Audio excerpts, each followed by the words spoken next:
All right, everyone. Today we're going to do something a little different on Showverse because I actually have a very special guest who started off as an actor but is now turned an author. Today, I have the author of The Story of You, A Life Rewritten. I have Blake Cooper Griffin with me here today, and we will be discussing his new and upcoming book, as I just mentioned, The Story of You. Blake, thank you so much for being with us here today. Thank you so much for having me. No, I'm really glad to be here.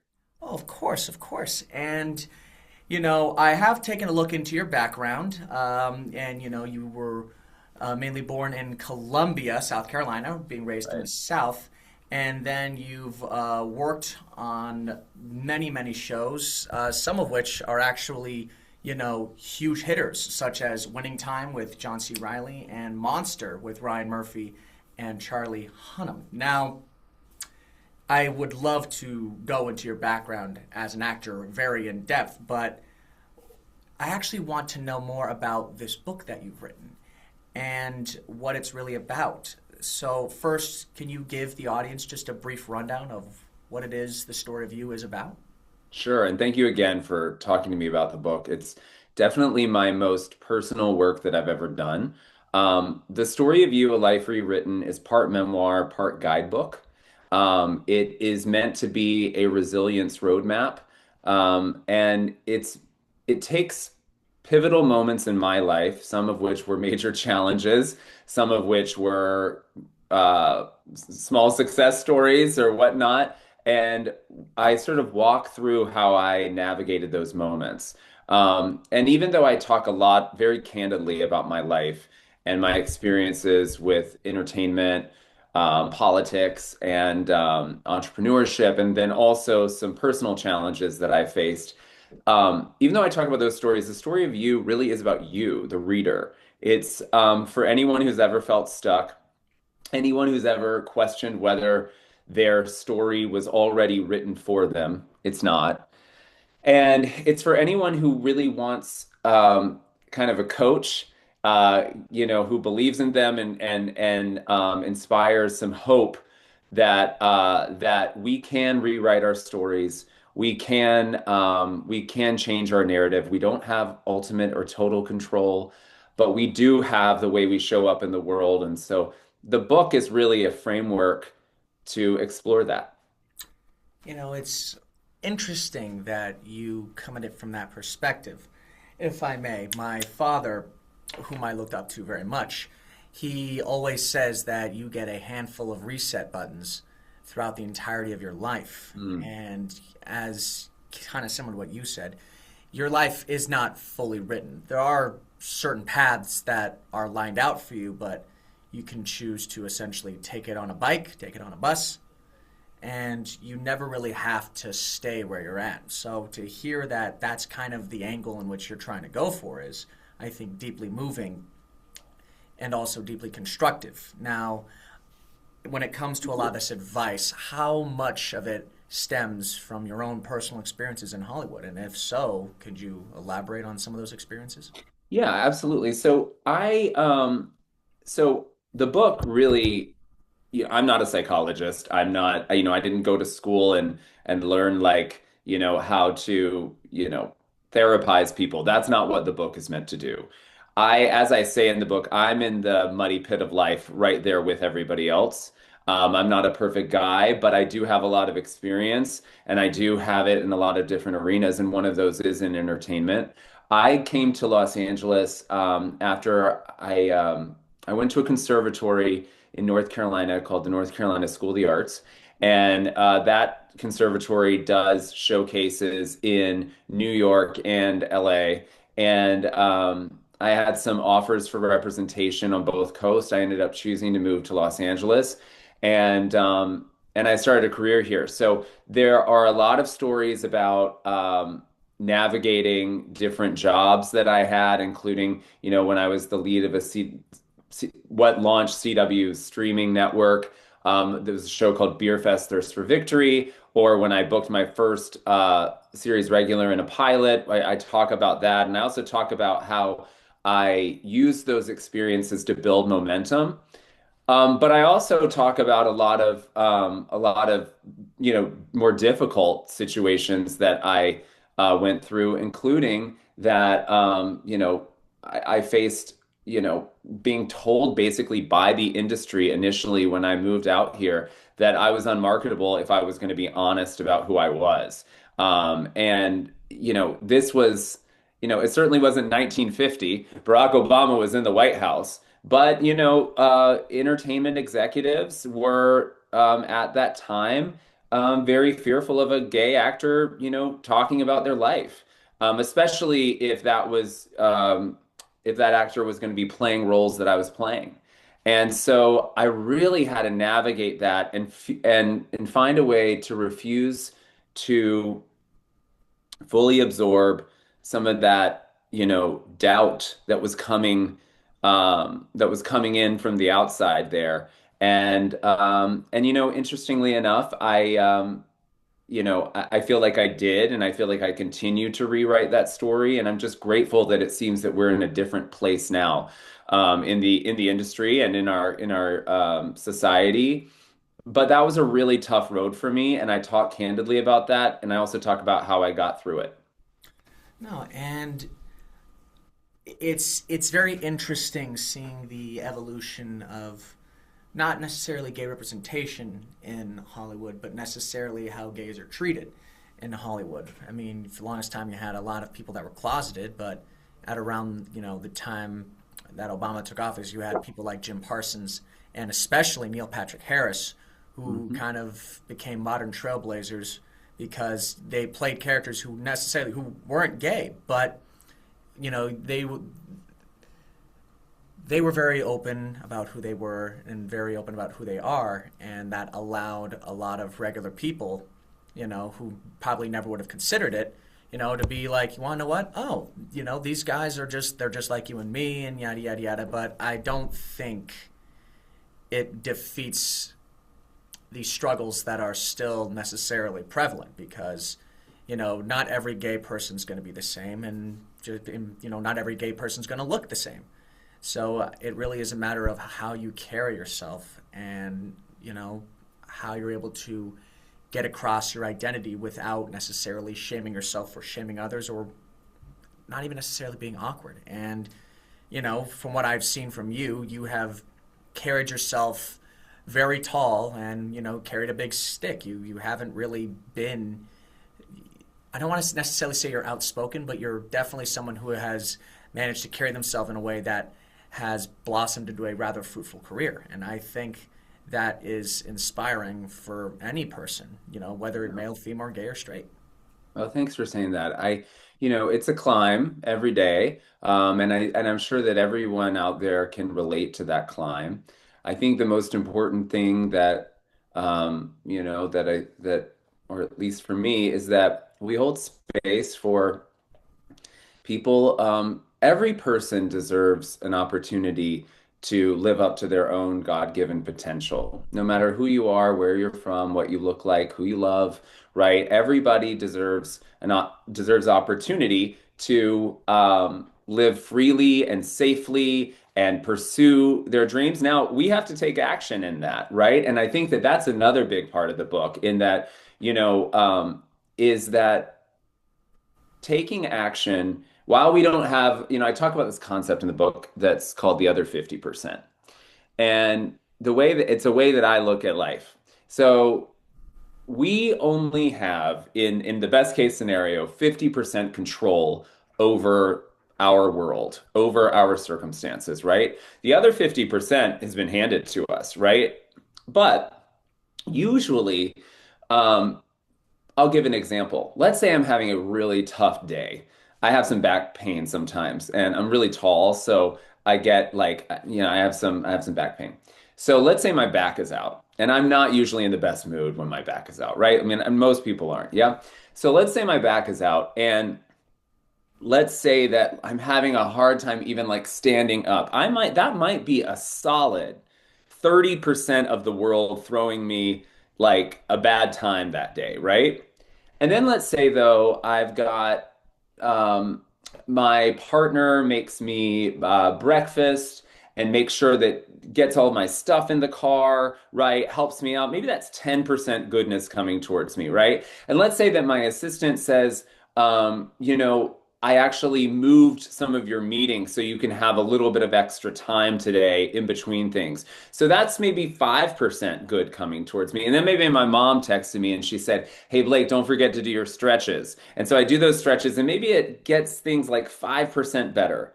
So you maybe can see where I'm going with this. If we have 50% energy that we bring to things, I can either choose to collaborate with the 30% of my back being out and I'm like, why me? And this is horrible. And I can lament in that. And then suddenly I've got 80% working against me because I've signed up to work against me too.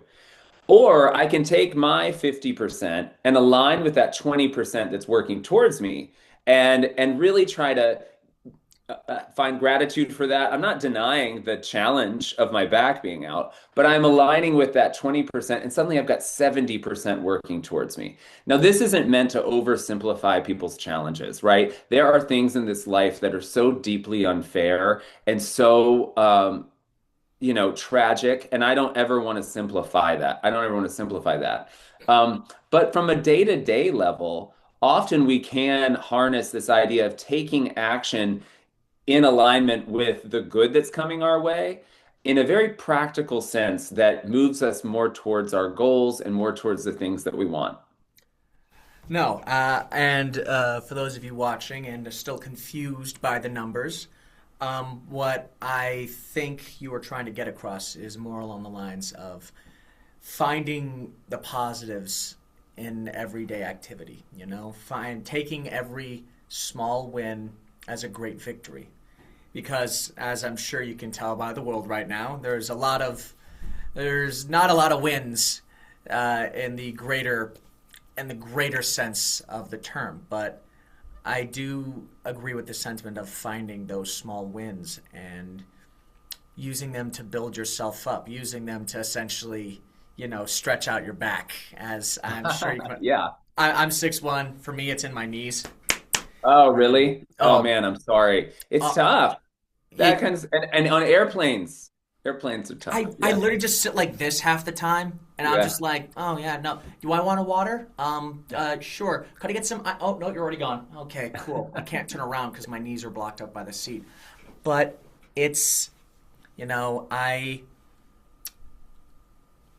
respect the idea because, this is a very pragmatic world that we're living in, and sometimes, the idea of a sort of optimistic worldview is one that's a little harder to kind of grasp for To some people. embrace, right? So this idea, I even talk about in the books, like I don't believe in toxic positivity, right? Like that's like I'm just positive about everything no matter what. No, I'm making a practical case, and that's why I use the numbers, right? I'm Right. making a practical case for the small choices that we can make every day. And I think what that is my hope in the book is that I'm not just telling stories about my life, is that I'm also hopefully showing readers or, how I pulled myself out of moments that were particularly tough. No, and I think that's a wonderful thing to do. And I do want to move away from that just for a quick sec, and I actually would like to talk a bit about BrainWorks, if Yeah, that's yeah. absolutely. Does the book go into that a little bit? It So, it does. Yes, it does. I actually tell the origin story of BrainWorks, which was that I got my first main cast role in an NBC pilot, and instead of using the money to move into a new apartment or get a new car, um, I invested in this company, which now has become BrainWorks Team. BrainWorks is an educational and mentorship, um, consulting company. We help students rewrite and write their stories through the activities that they do, through the community service that they participate in. And the business has grown over the last 16 years from when I had the idea.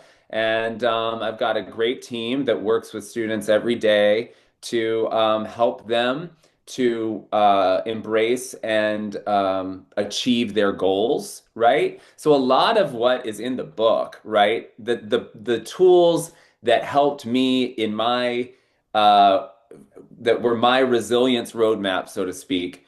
Those are also things that we pass down at my company as well to students.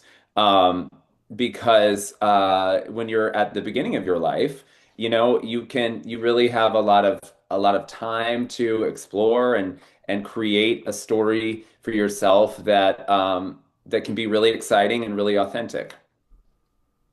No, and in an age where everything is hidden behind editing and filters and now Right. AI masks, I pardon the brief diatribe, but do you know who Moist Critical is by chance? Guy by the name of Charlie. I He is don't.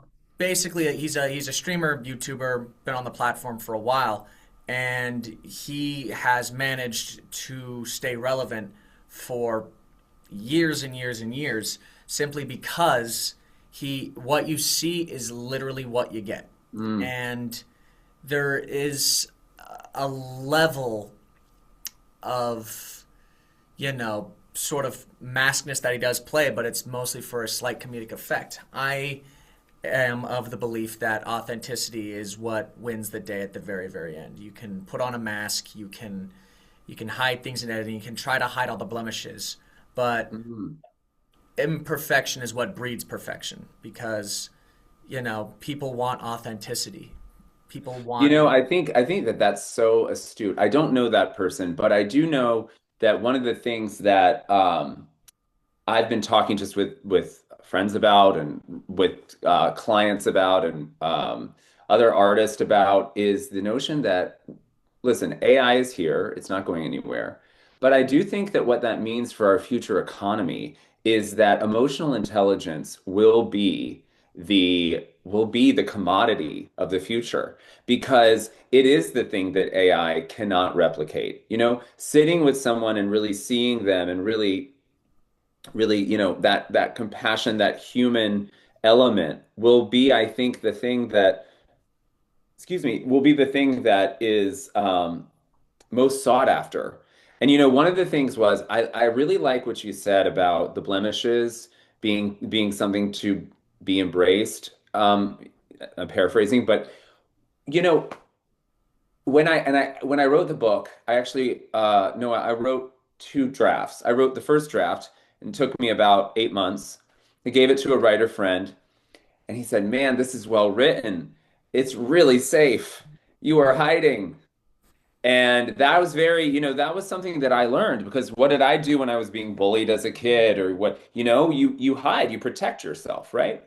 And so here I was. So that's kind of a story for me that I have to combat daily, you know? Um, and so I then sat with myself and I thought, am I ready to really lean in and to really be, you know, authentic about my journey? And then I did what writers call a page one rewrite. And I wrote for 6 months after that. I still had kind of a structure, so I was a little bit ahead, But okay.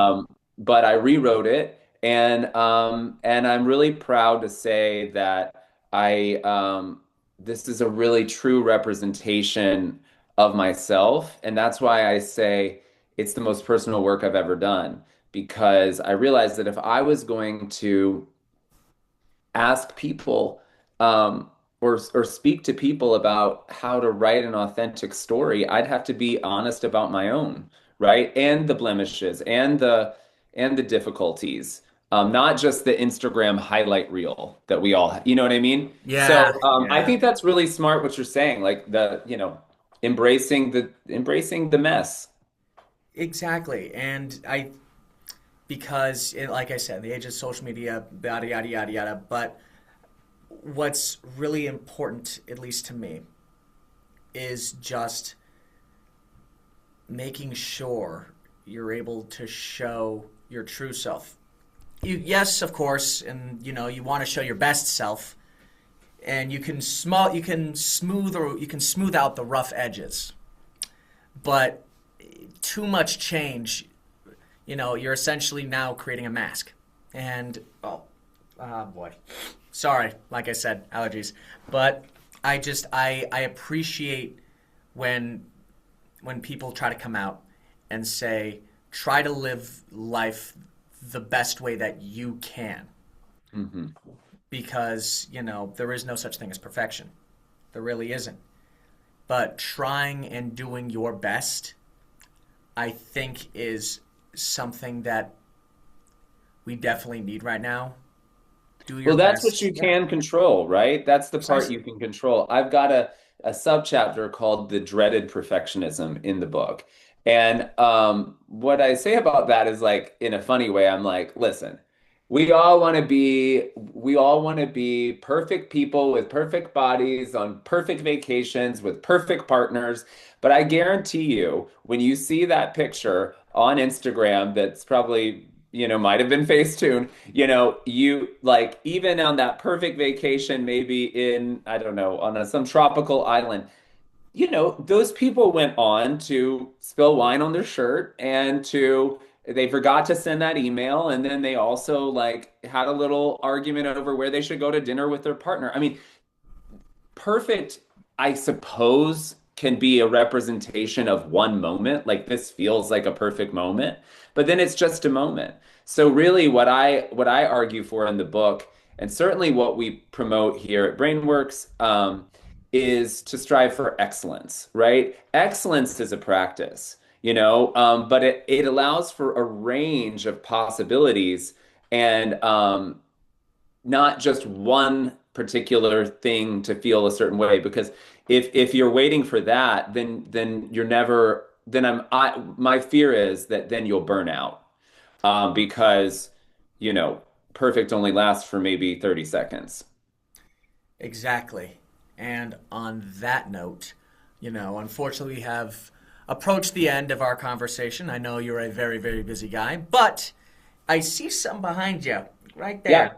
Yep. And yeah. so I'm wondering, for everyone involved, if you could tell us, show us the cover of your Yeah, book I'll over show you there. the cover. We were trying to figure this out with We the we were. That camera. is true. We were trying to figure this out. Hey, we Good. did it.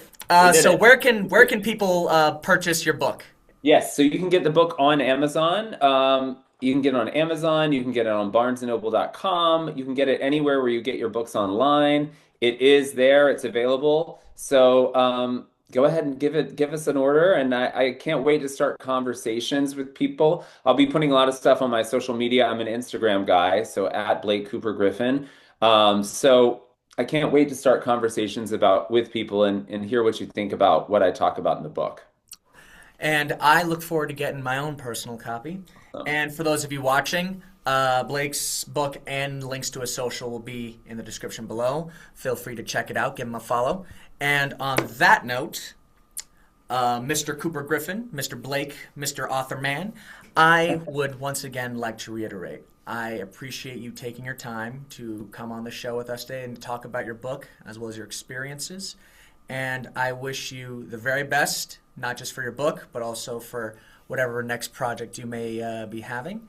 And I hope you have a wonderful rest of your day. No, thank you so much. And I so appreciate you having me on.